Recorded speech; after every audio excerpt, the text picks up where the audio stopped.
House Dems strategize how to achieve a Speaker Hakeem Jeffries. Baltimore House Democrats embrace three favorite words during their annual retreat. Speaker Hakeem Jeffries. As the new Congress enters its third month, Democrats are full of bluster about their chances of recapturing the majority next year and handing Jeffries the gavel. Some lawmakers made possibly intentional verbal flubs, referring to their majority leaders, as they talked about efforts to unite behind a winning 2024 message. Hakeem Jeffries is an incredible leader. He's an historic leader. He is the first person of color to lead a party in Congress, Democratic Whip Katherine Clark, Dems said in an interview, also hailing Democrats' diversity. It is our goal to make Hakeem Jeffries Speaker. This year's Baltimore gathering marked a fresh test not just for Jeffries, but for the entire new troika of leaders, including Clark and caucus chair Pete Aguilar, Democrat California. While lawmakers wouldn't draw direct comparisons to their former head trio, they were endlessly optimistic that the new generation of leaders would usher in a younger, more diverse and unified caucus, the last aspect essential if they want any hope of winning the House majority next year. I'm feeling hope and I'm feeling possibility and seeing that we are putting people over politics, but I'm also seeing unity, said Representative Joyce Beatty, Democrat Ohio. I think that it is a new time, that the young people we have in Congress today understand that we all stand on somebody's shoulders, and the power of us standing together.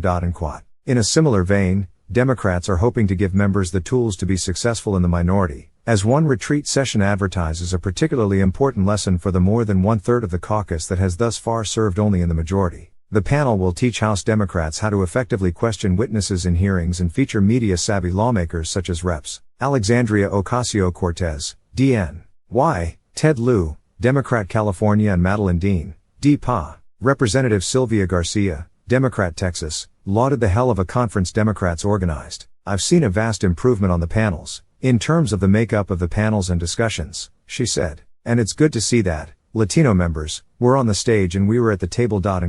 Equipped with legislative wins from the previous Congress on landmark infrastructure and social spending bills, Democrats are gearing up to sell their message to the American public. They're determined to avoid total policy irrelevance and are searching for bipartisan wins, even if they're incremental ones on immigration or energy permitting, both of which sputtered out last term. A lot of what we're going to be doing is implementation of those bills from last term, said Representative Ann McLean Custer, DNH, chair of the centrist New Democrats. But we won't hesitate to move forward where we can. So I think we'll find a way. While Representative M.E. Barra, Democrat California, expressed pervasive doubts that Congress could agree on sweeping immigration reform, he said smaller-scale wins to protect so-called dreamers, immigrants who were brought to the country illegally as children, might be possible. Some turbulence interrupted the caucus' generally high-spirited retreat. Members of the Congressional Black Caucus were caught off guard when news broke Thursday that President Joe Biden told Senate Democrats he would not veto a Republican-backed measure rolling back changes to D.C.'s criminal code. This is news to me, and I'm very disappointed in it, said Del. Eleanor Holmes Norton, DDC, when asked by reporters about the measure. I hope he continues to say he will oppose it. But in other areas, Democrats were determined to set aside old feuds and focus on defeating Republicans. In one example, lawmakers made clear they were moving past drama that had engulfed the Congressional Hispanic Caucus, after Chair Nanette Barragan, Democrat California, sparked backlash over the firing of a top staffer. Representative Adriano Espaillat, DNY, the second-ranked Hispanic caucus member,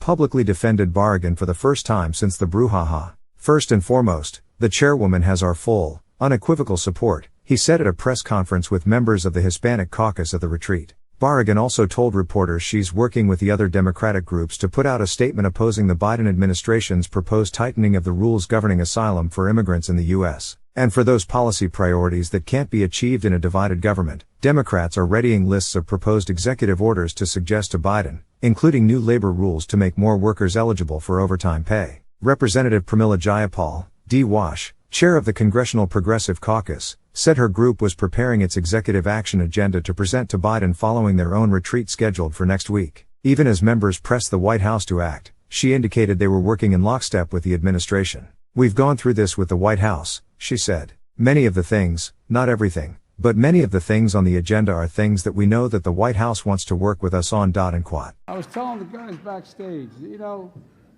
if we did nothing but implement what we've already passed and let the people know who did it for them, we win. And folks, you all know how much we've gotten done, but a lot of the country still doesn't know it. That's why the big job in front of us is implementing the laws we passed so people start to see it in their lives, all the benefits that are there because you produced it for them. You stepped up and got it done.